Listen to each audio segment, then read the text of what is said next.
nandito tayo ngayon sa bayan ng Can-Abi dahil ngayon ay formal nang pinailawan ang mga naglalakihan at naggagandahang mga giant lantern para sa 8 Lamrag Giant Lantern Festival.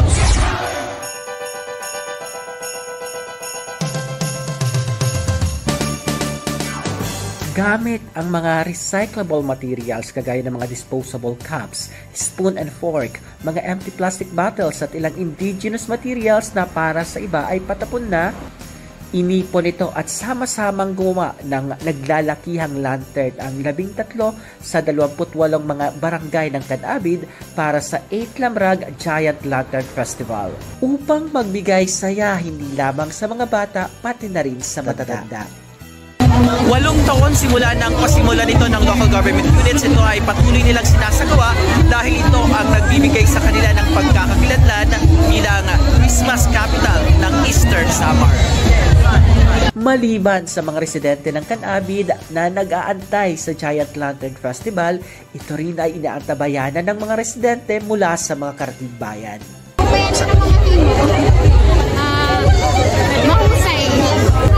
Barangay, nagkadi ka pa ha Can-Abi to? Nakakita nila mga lantern kasi napasunod. Nakaka-issue. Ang giant lantern ng Can-Abi ay hindi lamang nagbibigay saya kundi inspirasyon din sa mga residente.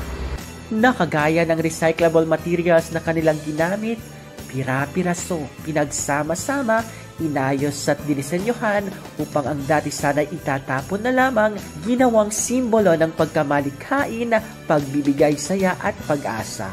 Ang mga higanting parol na ito ay hindi lamang nagbibigay ng liwanag kundi paalala na rin na kapag pinili nating muling gamitin ang mga bagay, mas pinapaliwanag nito ang mundo. Kasama mo sa Aramen Tacloban para sa Aramen Christmas sa Pinas, Radyoman Will Amazona, Tatak RMN.